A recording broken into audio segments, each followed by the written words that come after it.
sukses kepemimpinan yang wajib diketahui oleh seorang pemimpin yang pertama adalah mendelegasikan pekerjaan dengan bijak. Maksudnya mendelegasikan pekerjaan dengan bijak adalah seorang pemimpin bukan hanya gampang untuk menyuruh anggotanya bekerja ini itu, tetapi seorang pemimpin juga harus tahu apa yang harus dilakukan, harus dapat mengajarkan, harus dapat memberikan hal-hal positif kepada para anggotanya dan orang-orang yang berada di sekitar sebagai pengaruh dari kebaikan atau hal-hal positif yang telah ditanamkan di dalam organisasi. Itulah pentingnya berperilaku bijak di dalam organisasi. Jadi seorang pemimpin bukan hanya ingin namanya itu terkenal, ingin namanya tenar, tetapi seorang pemimpin harus dapat memberikan spirit of giving, atau spirit of giving itu artinya kekuatan untuk memberi hal-hal positif yang lain seperti mengajarkan ilmu-ilmu baru di dalamnya seperti ilmu tentang manajemen, lalu ilmu-ilmu untuk mengarahkan, merencanakan sesuatu, lalu untuk mengambil keputusan, semuanya itu harus diajarkan oleh seorang pemimpin kepada para anggotanya. Lalu yang kedua itu adalah set clear goals. Apa sih set clear goals? Set clear goals adalah menentukan tujuan itu dengan jelas sehingga para anggota dan pemimpin itu dapat mengetahui arahnya itu organisasi ini mau dibawa gimana untuk bisa dapat jelas-jelas diketahui gitu loh oleh para anggotanya itu. Lalu yang ketiga adalah communicate effectively, artinya mengkomunikasikan hal-hal penting itu secara efektif. Yang keempat adalah make time for your employees, artinya memberikan waktu luang untuk anggotanya sehingga pemimpin itu tidak hanya sibuk urusan pribadinya saja dan hanya sibuk jika ada tugas-tugas maupun suatu acara yang ingin dibuat, tetapi pemimpin juga harus dapat memberikan waktu luangnya, memberikan mungkin kata-kata maupun bisa hang around bareng sama anggota-anggotanya, itu penting.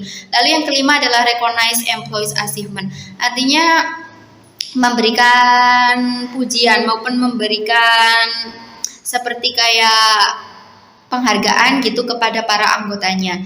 Nah, 5 kunci sukses itu memang perlu kalian ketahui dikarenakan itu penting di dalam menjalankan kepemimpinan kalian.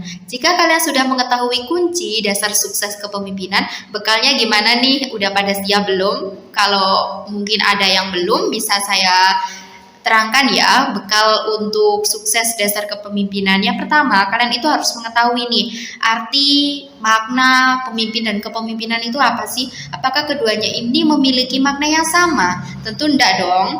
Walaupun pemimpin dan kepemimpinan itu merupakan suatu kesatuan yang utuh.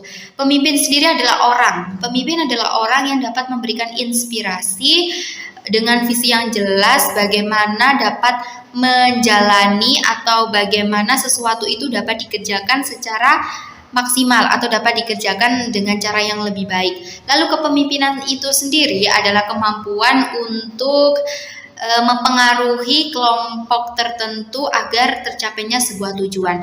Antara pemimpin dan kepemimpinan itu disatukan oleh yang namanya manajemen kepemimpinan. Manajemen kepemimpinan ini adalah ilmu yang mengkaji secara komprehensif bagaimana seseorang dapat menjalankan kepemimpinannya sesuai dengan aturan dan prinsip yang telah ditetapkan, serta bagaimana seseorang itu dapat melaksanakan dan mempergunakan sumber daya yang dimiliki itu secara efektif. Sumber daya yang dimiliki di dalam organisasi itu ada loh. Sumber daya apa sih Kak? Nah, sumber daya yang harus dimiliki di dalam organisasi yang pertama itu adalah keahlian. Keahlian entah dari keahlian si pemimpin sendiri dan keahlian para anggota. Itu merupakan sumber daya yang harus benar-benar diolah oleh seorang pemimpin. Yang kedua itu adalah proses organisasi sendiri, dan yang ketiga itu adalah atribut ya, kayak lebih ke perlengkapan gitu. Pastikan di dalam organisasi itu ada mempunyai macam-macam atribut sebagai penunjang jalannya suatu kegiatan. Lalu yang keempat nih, yang terakhir adalah informasi dan pengetahuan. Karena penting, informasi itu kan sifatnya berubah-ubah. Setiap zaman, setiap waktu saja informasi itu dapat berubah, dan pengetahuan juga harus benar-benar diolah oleh seorang pemimpin. Jadi keempat itu, yang pertama tadi adalah keahlian, kedua proses organisasi, ketiga atribut, dan keempat adalah informasi dan pengetahuan. Bagaimana seorang pemimpin mengolah 4 sumber daya ini menjadi sebuah kolaborasi yang epik untuk dapat memberikan hal-hal yang positif. Lalu kita menggarisbawahi tadi sempat ada ilmu manajemen. Nah, manajemen artinya ilmu manajemen itu penting di dalam kepemimpinan. Ilmu manajemen itu apa sih, Kak? Ilmu manajemen itu adalah ilmu untuk merencanakan, untuk mengorganisasi, mengkoordinasi, mengambil keputusan. Dikarenakan mengingat siklus dari sebuah manajemen itu adalah planning, organizing, executing, dan controlling. Nah, 4 itu penting karena di dalam kepemimpinan, karena kan pemimpin ingin membuat sebuah kegiatan tidak terlepas dari adanya planning. Lalu setelah planning, maka seorang pemimpin harus dapat mengorganisasi, lalu dapat mengambil keputusan dan dapat mengawasi jalannya suatu kegiatan di dalam kepemimpinan yang telah dijalankan. Ini semua tidak terlepas dari seorang pemimpin yang baik. Maka bagi calon-calon pemimpin nih harus belajar nih dari sekarang dapat menerapkan jiwa-jiwa pemimpin dan kepemimpinannya mulai dari sekarang, belajar dari sekarang. Untuk menjadi pemimpin yang ideal itu sebenarnya tercermin di dalam sebuah ciri-ciri pemimpin.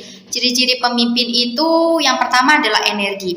Energi itu artinya bukan energi panas maupun energi kalor ya, tetapi energi ini artinya seorang pemimpin harus dapat memberikan kekuatan mental dan juga kekuatan fisik. Pemimpin itu capek. Pemimpin itu harus siap capek mental dan capek fisik. Capek mental maksudnya pemimpin kan mempunyai anggota. Setiap anggota pasti mempunyai pemikiran yang berbeda-beda karena bukan hanya satu kepala, tetapi beberapa kepala. Lalu mempunyai kekuatan fisik. Maksudnya kekuatan fisik kan nantinya seorang pemimpin ini mengawasi jalannya kegiatan. Itu juga butuh tenaga. Lalu yang kedua adalah stabilitas emosi. Seorang pemimpin tidak boleh berprasangka jelek. Seorang pemimpin harus ramah. Seorang pemimpin harus dapat mengendalikan diri serta harus mempunyai kepercayaan diri yang baik.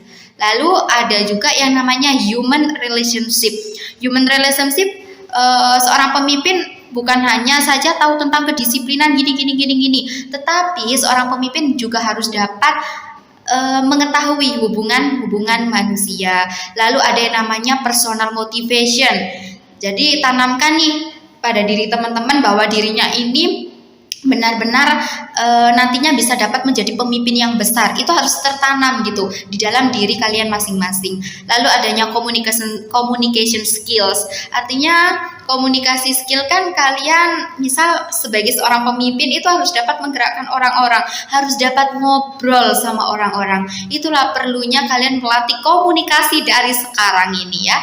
Lalu ada yang namanya teaching skill. Teaching skill itu merupakan kayak sebuah kecakapan untuk mengajarkan, menjelaskan, dan mengembangkan anggota-anggota kalian. Karena kalian juga dikasih tugas bukan untuk menjalankan tujuan-tujuan organisasi, tetapi kalian dapat mengembangkan kemampuan-kemampuan yang belum dipunyai oleh anggota-anggota kalian.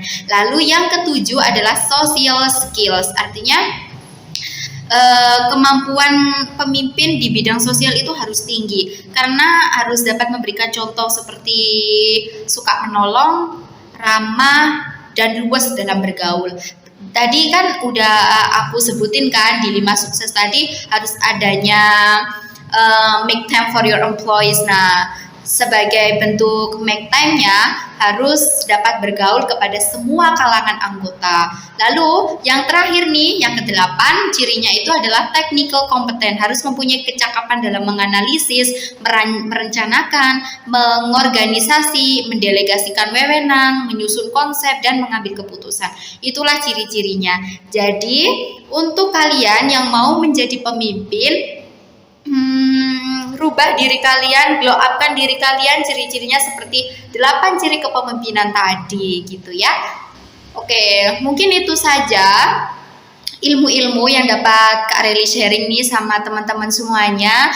yaitu 5 kunci sukses, lalu arti dari pemimpin sama kepemimpinan itu apa, beserta ilmunya tadi di situ, lalu juga ada ciri-ciri yang menunjukkan jiwa-jiwa kepemimpinan itu bagaimana. Untuk seperti kayak prinsip dan karakter yang harus nantinya dibangun dan dikembangkan, tunggu part 2-nya ya, nggak lama dari part 1 ini. Thank you for watching, jangan lupa like, comment, dan subscribe channel ini.